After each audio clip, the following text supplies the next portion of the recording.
We'll guide you through how to use the perspective tool in Krita to transform your artwork with ease. If you find this helpful, consider subscribing and liking the video.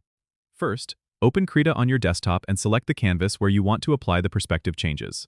Once your canvas is ready, go to the top menu bar and click on Tools. From the drop-down list, hover over Transform tool, and then select Perspective. This tool allows you to manipulate the perspective of your image by adjusting the corners. You'll notice a grid overlay on your canvas, which helps visualize the perspective changes. Click and drag the corners of your image to set the desired perspective. If you want to modify the perspective further, you can adjust individual anchor points along the grid lines for more precision. Keep an eye on the preview to see how the changes will affect your image.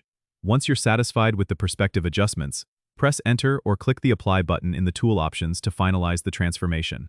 This tool is especially useful for creating dynamic scenes or correcting perspective distortions in your artwork. Remember, if you make a mistake, you can always use Ctrl+Z to undo the last action. Practice makes perfect, so don't hesitate to experiment with different settings to see what works best for your project. Don't forget to subscribe and comment if this helped you out.